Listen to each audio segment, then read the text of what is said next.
An unknown grave, a sealed lead coffin, a man's identity forgotten to history. An archaeological discovery as unsettling as it was astounding. I remember just looking and just thinking, oh my God. Forensic science and detective work combine to solve a mystery 600 years in the making. Who was the man in the lead? The medieval world, the 5th to the 15th century. Tim Sutherland is one of Britain's most experienced archaeologists. He and a team of specialists try to understand medieval life by exploring the realm of the medieval dead. We have a classic view of the storybook medieval life. We don't hear the stories about the common man trying to keep his family alive. In our stores there are hundreds, if not thousands, of skeletons. Archaeologically speaking, we can now focus in on the medieval dead people. You're looking for clues in the skeleton all the time. And you couldn't help almost look through their eyes thinking, what did they see? How did they die?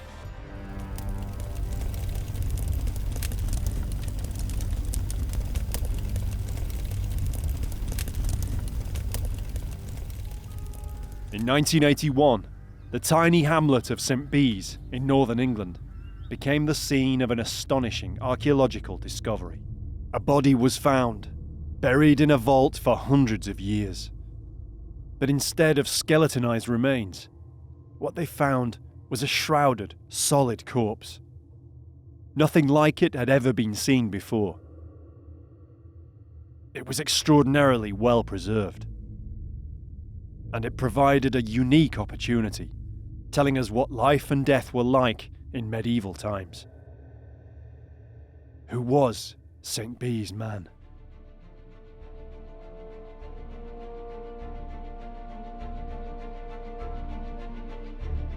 The borderlands between England and Scotland have a turbulent and violent history. The medieval times were no exception.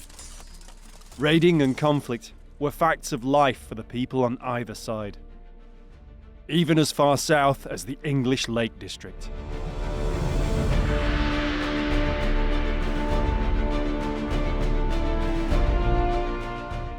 In the early years of the 14th century, landowning families here bore the brunt of wars with Scotland's William Wallace and Robert Bruce.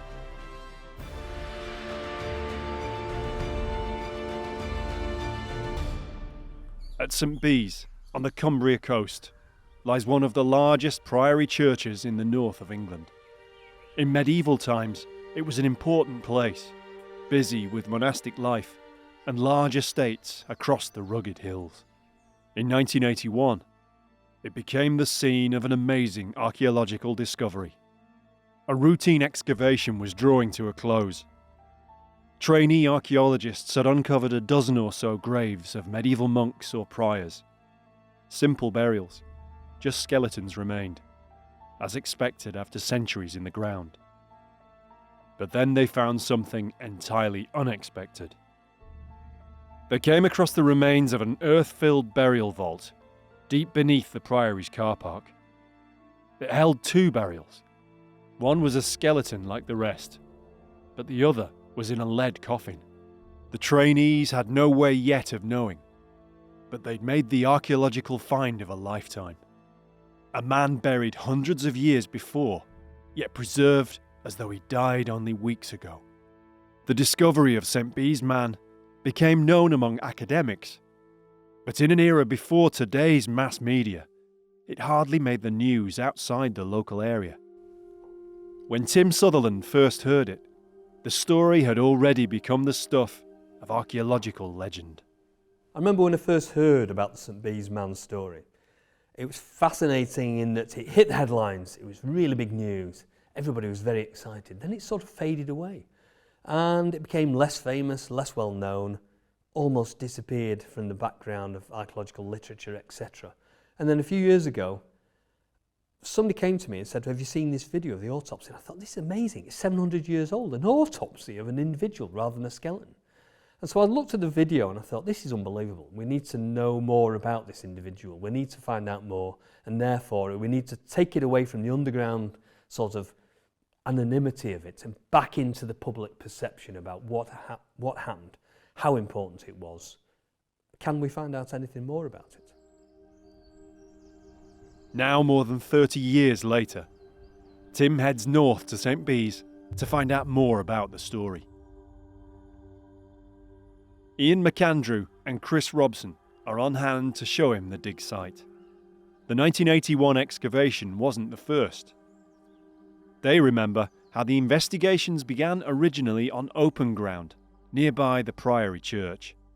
Basically, it starts with the dig, doesn't it? So The one over in Priory Paddock? yes, The first two? yes. What year was that? Was that 1979? 79 it would be, yeah.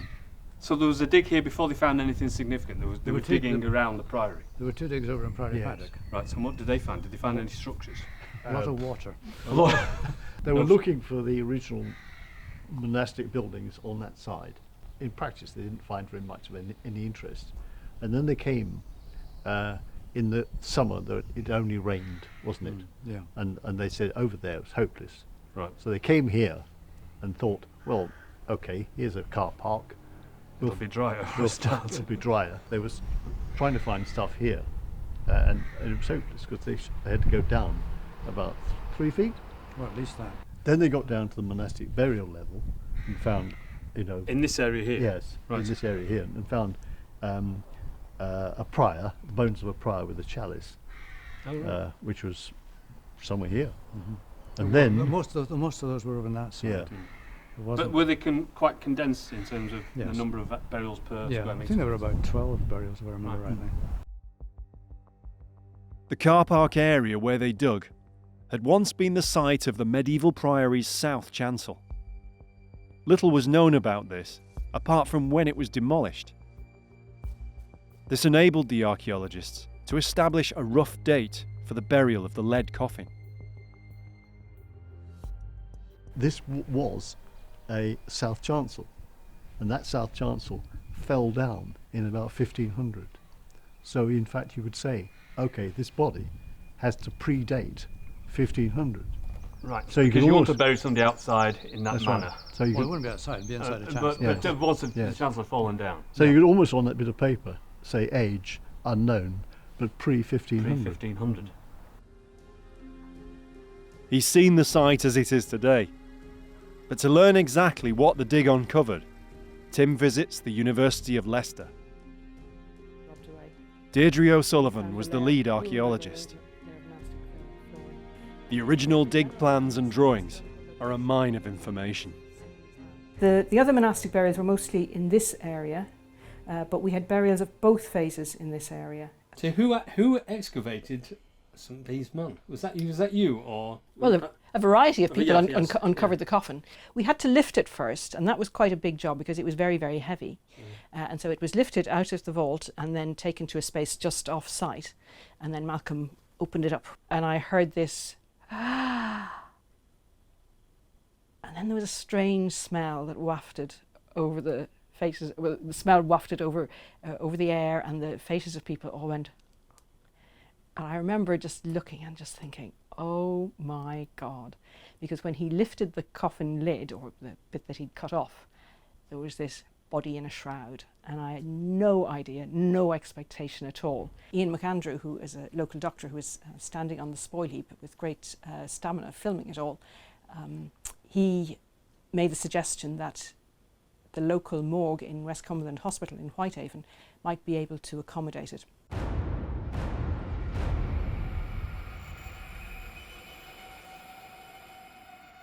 It was realised that something had to be done to preserve this, but they didn't have any facilities to do so.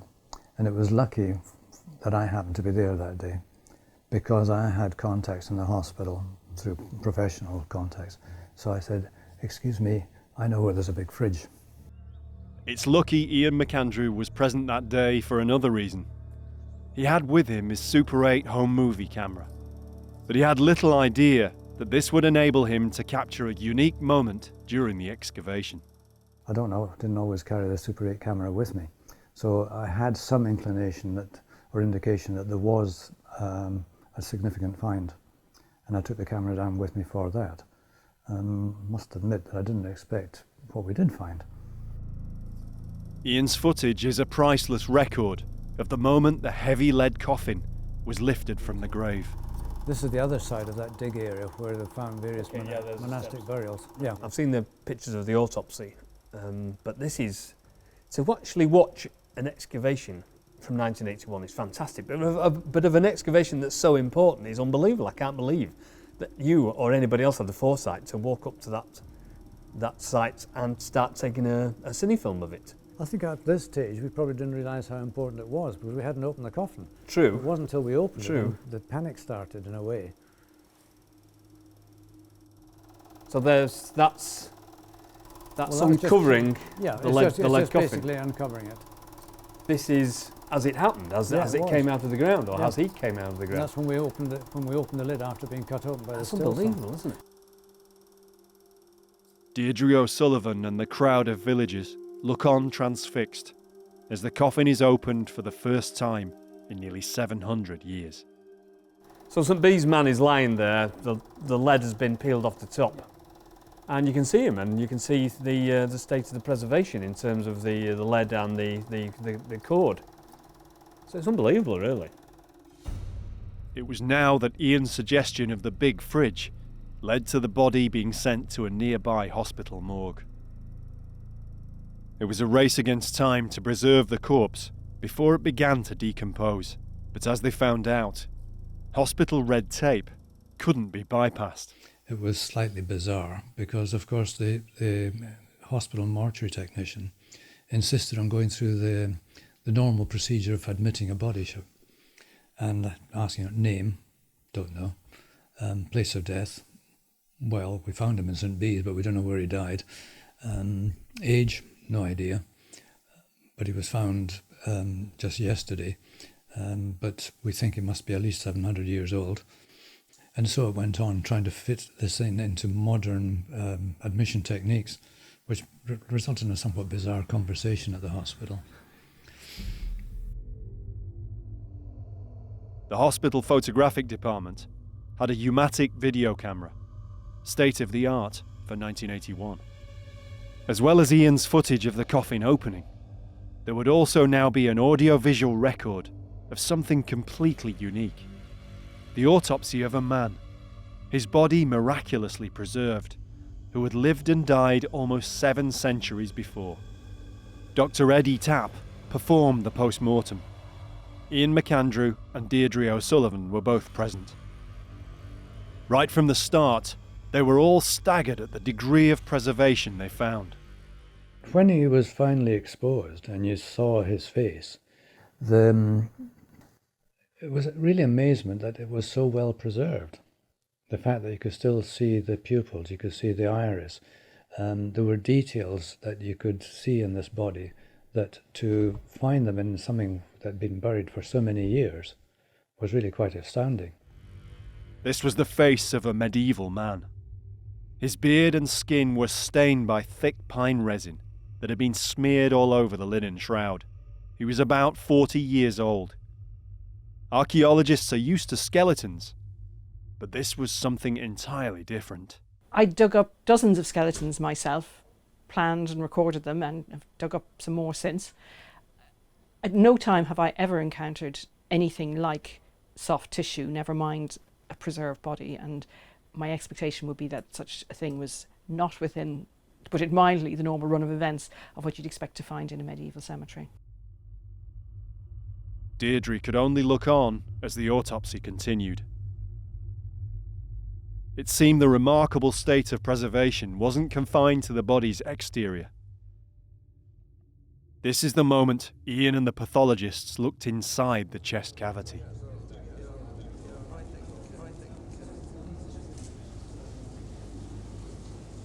Look at this, Bill. Bill, just have a look at that. Is that blood? Liquid red blood, hardly congealed, still visible inside a centuries-old cadaver. An important clue later as to the cause of the man's death. The liver was sliced in 2 or 3 places, and as we watched, you could see the first slice, second slice, third slice, and the last slice was pink. The slice that had been done first, which was probably, I don't know, maybe a minute or so earlier, was brown. So you could really, as you watched, you could see this slow colour change from going from pink through to brown. And this was the effect of the oxygen in the air oxidising the tissues. From the internal organs and intestines, they found no disease or infection. And from the stomach contents, they could discern his last meal: oats and raisins, a kind of porridge. The man had been in good health at the time of death. But it's when they looked at the man's bones that they began to gain a clearer insight into how he might have died. His jaw was fractured in 2 places, so he had received a blow to his jaw. He'd had these fractured ribs, so he must have received a blow to the chest cavity. So these were the 2 main injuries that he had. The fractured ribs and the blood found inside the chest cavity were clues as to a probable cause of death. The fractured ribs he had actually punctured the lung, or the lining of the lung. A pneumothorax, as the condition is called, is likely to be fatal if it's not treated fairly promptly. You can survive it, but it's unlikely. In the case of St. Bees man, he not only had the pneumothorax, but he'd also been bleeding into the chest cavity. So he had a hemothorax as well. And this is really what killed him. Fractured jaw, fractured ribs, a punctured lung. His death had been painful. But how had it happened? There was no obvious indicator as to how the injuries had been caused. Massive blunt force trauma, yet no direct evidence of a weapon, such as a blade or a spear. But there was hardly time to speculate before procedure had to be followed and the body returned to the grave. It couldn't occupy the morgue in West Cumberland Hospital at the expense of the National Health Service, and we certainly didn't have any facilities in Leicester for that.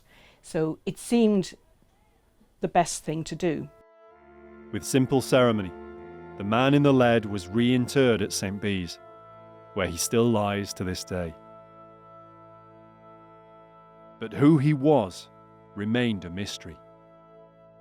The forensic research was over. The historical just beginning. Local historian John Todd was driving the history, driven by the question at the mortuary. Name, please. John Todd set about finding a named individual, important enough to be buried in a prestigious place in the South Chancel. Could he have been a clergyman like the other burials? It seemed unlikely, given that he was buried alongside a woman, and the clergy were forbidden to marry. It seemed he had to be from one of the noble families in England, probably in the mid or late 14th century. But which? The first choice was a man called John de Harrington, who died, I think, 1298, who was the first option for St. Bees man. As well as the Harringtons, John Todd also favoured the de Lucy family. Sir Anthony de Lucy was known to have owned lands around St. Bees, and he became the prime candidate. The problem was the lady. The vault had been extended, and therefore the lady had died after the man. Harrington's wife, in fact, predeceased him, so that was a real problem. But de Lucy, his wife, was known to have died in London, aged 70, so she didn't fit either. Anthony's wife remarried, and so would not have been buried with him. This led John Todd to think, what if the bones were of another family member? Anthony's daughter died as an infant, but his sister, Maud de Lucy, was one of the richest and most powerful women in the north of England at this time. Her remains weren't reburied with St. Bees man. Now she's known simply as Skeleton SK100. Another important discovery made by local researcher Doug Sim now seemed to back up John Todd's theory. Among the stones at the priory was a fragment of heraldry. It showed the arms of the de Lucys quartered with the Percys, another prominent family. The only time this could have happened was when Maud, heir to the de Lucy fortune, married into the Percys. SK100, it seemed, was Maud. In which case, St. Bees' man, it seemed, was Sir Anthony de Lucy. De Lucy was known to have died in 1368, fitting the profile of an important man buried in the south chancel before 1500. He owned large estates elsewhere, yet St. Bees seemed important to him, perhaps a spiritual home. As a knight, he was no stranger to action. He'd fought the Scots on the English borders, where he might possibly have sustained his last injuries.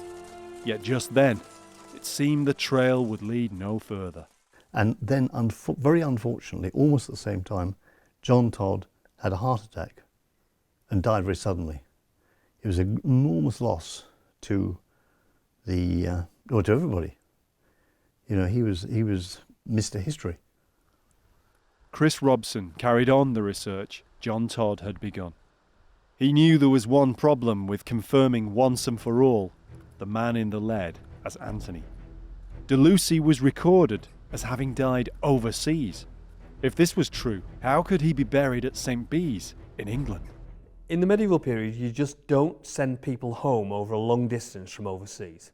The impracticalities of it are just immense. Obviously, you would need a huge amount of money, so unless you were a king or a very important person, it just didn't happen. And of course, they didn't have refrigeration units. You couldn't send a body home in deep freeze. They would have to be sent home wrapped in a condition that they would stand at least some chance of arriving home intact. The body was wrapped in resined linen inside the lead. But it hadn't been deliberately embalmed for preservation like an Egyptian mummy. The intestines were not removed. How could the body have survived weeks or even months on such a long journey home? There were many questions to be answered. A clue lay in something else found by the pathology. At the time, it caused Ian and the others some alarm. Over the whole of the internal organs, there were sort of little yellow granules. This caused a certain amount of concern because there is a condition called miliary tuberculosis, and it does produce this appearance of little yellow dots all over organs. And of course the concern was, well, if the body has survived this long, what about the bacteria? So it did give us a little bit of worry at the time. It turned out to be crystals of adipocere. This was found out later on. Adipocere occurs in archaeological bodies when certain conditions combine. Moisture trapped within the resin shroud reacted to a change in temperature, stopping decomposition. It kept St. Bees' man almost in suspended animation, preserved as if his death had only just taken place. It was plausible, after all, that he could be Anthony de Lucy. Chris's curiosity was renewed. After John's death, I felt there were aspects of the story which were incomplete, and there was a question of tidying up loose ends. And then what happened was the loose ends, instead of being tidied up, unravelled and spread in all sorts of different directions. John Todd had found that de Lucy may have died on crusade, but the days of the Palestine Crusades were long gone. By the 14th century, a crusade just meant wherever Christians fought pagans. De Lucy went north to Prussia. Financial records detailed de Lucy's preparations for the crusade, with a party of other English knights, including one named John de Moulton. John de Moulton and Anthony de Lucy both borrowed money from the same person within a week of each other. It was stated that John de Moulton was going to Prussia. It was not stated where Anthony was going. It was thought they were probably going together. And John Todd thought, well, it's almost probable, but certainly you can't prove it. It was then that one of the amazing twists that characterised the story happened. Among papers relating to John de Moulton was a letter. And at last Chris found what he'd been looking for.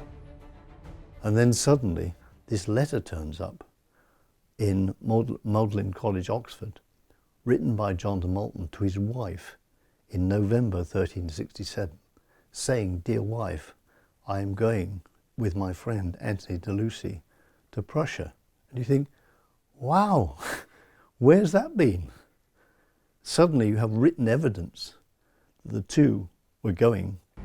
The letter was a major leap forward. For the first time, there was evidence that de Lucy made a journey abroad in the year before his death, 1367. At Magdalen College, Chris meets with Robin Darwell Smith. He's come to see for himself the letter, carefully preserved among thousands of other documents.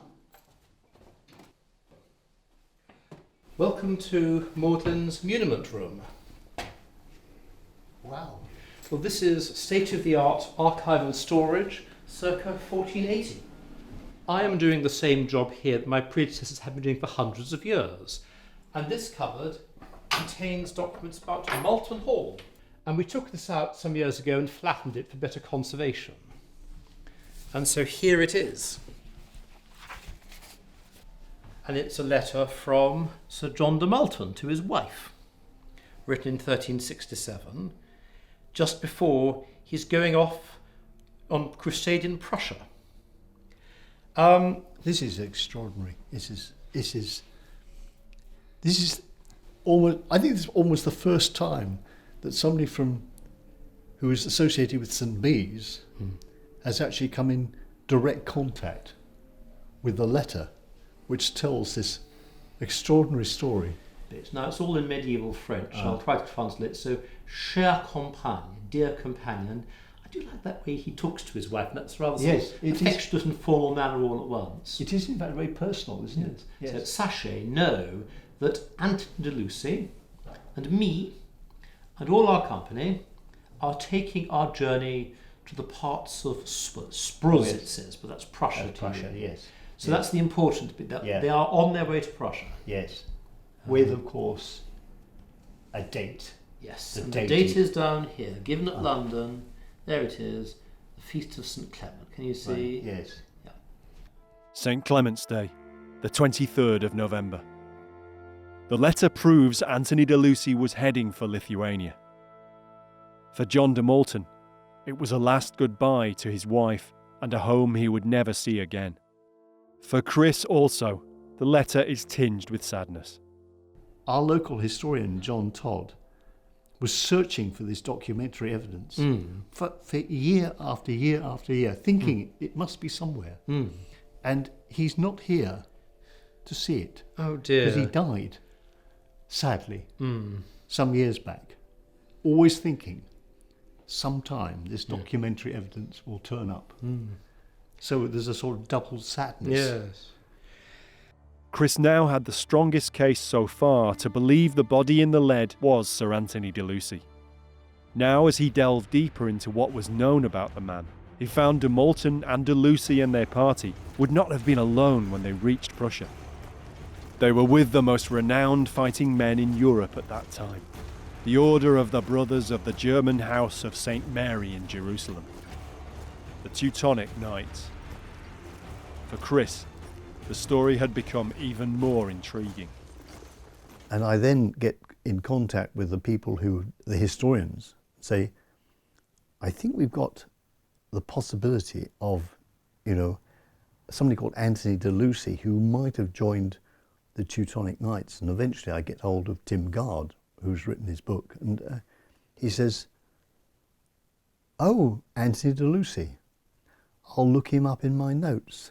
I thought, wow, you know about this guy. I thought he would say, who? Chris contacted me with an email asking if there was a connection. He felt there should be a connection explored between what he'd discovered and what was known about the St. Bees man and my work on the Crusades in the 14th century. And at first I was sceptical. I wondered deeply whether this was just a sort of a romantic attachment, but having looked into it and agreed to go and talk to the St. Bees history group, the evidence started to pile up, and the connections I felt were strong enough to warrant really serious investigation. Timgard has made a careful study of the accounts of 14th century English noblemen who fought for Christianity. It's given him an insight as to why apparently so many of these knights found it compelling to join the campaigns in the Baltic, in what became known as the Northern Crusades. Since the 1190s, when the Crusades to Palestine and the East began to falter, Christians had taken the fight closer to home, Northern Europe and the Baltic, where paganism still flourished. The Teutonic Knights were the dominant Christian force propagating the Crusades. But by the 1360s, they were overstretched and relied on knights from different Christian countries to bolster their ranks. For chivalric honour, spiritual well-being as they saw it, or simple military experience. Especially for English knights like de Lucy, in times of relative peace closer to home, when there was little prospect of war with France. For men like de Lucy, who perhaps had not had the chance to fight in the grand campaigns like Crusades and Poitiers, the 1360s are a sort of still time. You're fully aware, you're fully conscious of the reputations that have been built under Edward III and his famous armies, and you're itching for an opportunity yourself.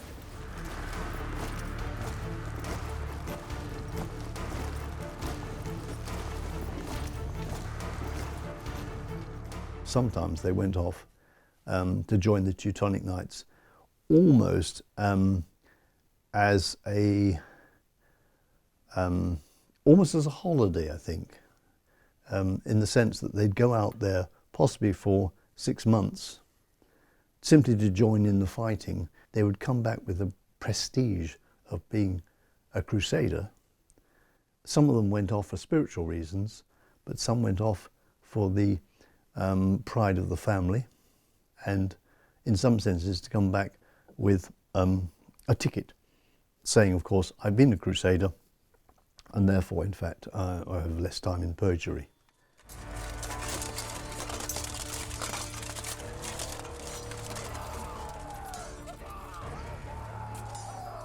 There's a nice letter from somebody, a French knight, saying in fact he went to join the Teutonic Knights for a particular time because at that time he wrote, "The fighting is good." Anthony de Lucy, with his background fighting border skirmishes with the Scots, may well have looked forward to his time with the Teutonic Knights with the same relish. He probably arrived in Lithuania by boat, along the Niemen River, sometime in early 1368. But in fact it was made easy for them to travel. The fighting was in fact in the winter when it was frozen and you could go across marshlands without too much difficulty. You then had a break for Christmas, and then fighting took place in the summer when it was nice and dry, and again you didn't get bogged down because the geography of that area is quite awful. Heading out into the Lithuanian wilderness on a racer or raid, de Lucy was probably on horseback with other knights, supported by dismounted infantry as they searched for pagans to attack, either soldiers or any civilians unwise enough not to have fled. Pitched battles were very few and far between. Mostly the fighting was in short, vicious skirmishes, or most often, sieges. Sometimes the fights were arranged by the Teutonic Knights for the martial enjoyment of their guests, whose financial support they desperately needed. Most of the time, they did not expect to lose. But as Anthony de Lucy found out, sometimes a crusade did not go according to the divine plan. I think it's great that after 30 years, Chris can go back into the footsteps of a man who visited Lithuania 700 years ago and see the same sort of places that he saw, get the same sort of feeling about the landscape and what it was like to exist and fight and potentially die there 700 years ago. More than 3 decades after the man in the lead was uncovered, another St. Bees man now travels to Lithuania. From what historians have pieced together, it's here that de Lucy and the other English knights came, Kaunas, Lithuania. 50 kilometers west of Vilnius, Kaunas Castle guards the confluence of two important rivers, the Niemen and the Neris. In the 14th century, this was the front line, strategically important to both sides. And it's here, somewhere, that de Lucy met his fate. Anthony de Lucy was here in August, possibly September. We think he died in August, and here we are in August. Yeah, the sunshine, the same sunshine, same sort of birds that we look round, we see the river. We get a feel for him. We can't see his footsteps, but we can sort of think about it. And I think that's absolutely fascinating and also an enormous privilege. The castle was besieged and changed hands several times during the 1360s, neither side ever being able to fully break the deadlock as the war on the frontier stalemated. The result was attritional warfare, bad enough for the combatants, horrendous for the local population. David Nicol has written many books on medieval warfare. He's travelled to Kaunas with Chris to help understand what de Lucy may have experienced here. The castle is now a museum. From archaeology carried out during the restoration, it's been possible to put together an accurate idea of the scale, detail, and sheer savagery of the fighting. After a month-long siege in spring 1362, the castle here was taken by the Teutonic Knights. Of a garrison of hundreds, all but 3 were killed. But the area was too important for the Lithuanians to give up. And a few years later, they established another castle just 5 kilometers away. New Kaunas Castle was of timber and earth rather than stone and brick. Once more, the Teutonic Knights vowed to attack. From their base on the Niemen River, they launched another siege campaign. Surviving accounts suggest it's this campaign in which de Lucy and the English knights took part, alongside their Teutonic brothers. What actually happens? What are the rules, as it were? I don't think there are any rules at all at this stage, certainly not when you're fighting against pagans, because siege warfare was always the most brutal, because there was least possibility of honour. Siege warfare, the equivalent of trench warfare for their period. The closing stages of a medieval siege, if the garrison of the castle does not surrender, are going to be the most brutal and bloody time, because that's when the two sides come hand to hand. If they fight on until the enemy, the attackers, break in, then by the laws of war, and there were no laws as such, but the customs, the accepted code of behaviour is if you had to actually fight your way in, you didn't have to give quarter. They had sacrificed their right to surrender because they hadn't surrendered before you broke in. They left it too late. It's nasty, it's brutal. There are people with their bones getting broken and limbs cut off. And if the Crusaders, the Teutonic Knights, break in, there is going to be slaughter. Medieval warfare in all its forms was lethal. There's no way to be sure exactly how de Lucy received his fatal injuries. So, given the injuries which we know he had, it's a severe blow to the side of the head or to the side of the face, breaks his jaw. He is a high status man, he's going to have a really good helmet. Now whether he has a visor to protect his face is debatable, because they always had to choose between protection of the face and not being able to see practically anything, or good visibility but you're open to facial injury. He gets a bash to the side of his head. Now that either he falls over onto something from some height, breaks his ribs, punctures his lung, eventually dies.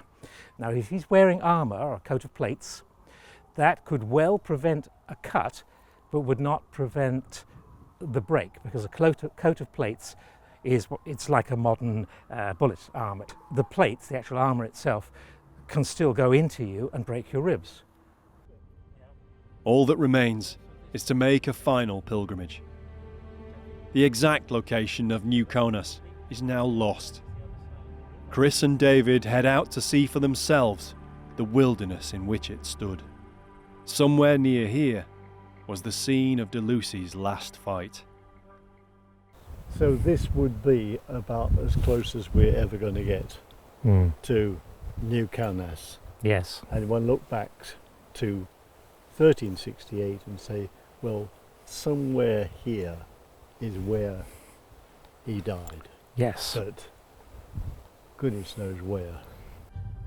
What happened that day won't ever be known for sure, but it ended in the deaths of de Lucy and 2 other English knights, and very likely many more on both sides.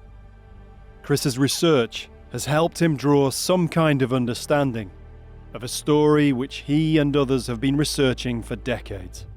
When I started trying to understand the de Lucy story, I thought that it was a few strands had to be wrapped up together.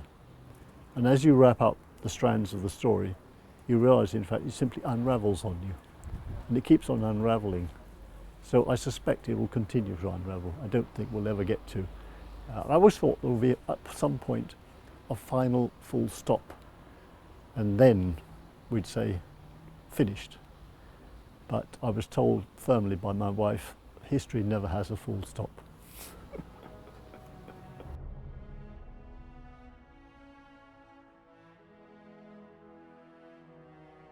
More than 30 years after the initial excavation in the 1980s, we can piece all this information together and we can tell the original story about what happened to St Bees man.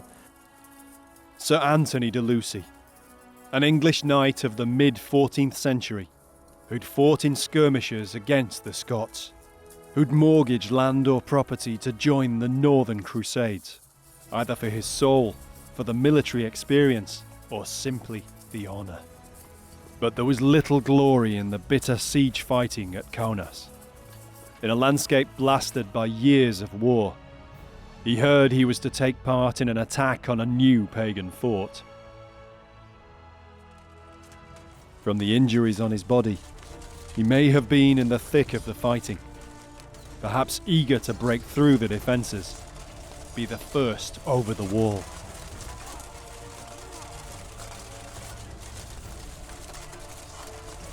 But the defenders are too strong. They know they'll be slaughtered if they don't hold out. And they're fighting for their country, on home soil.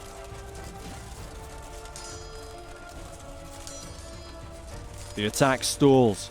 De Lucy is hit. A heavy blow fractures his jaw. A fall in armour breaks his ribs and punctures his lung. Brother knights or infantrymen drag him away, shielding his body as the fort's defenders rain down arrows to harry the retreat.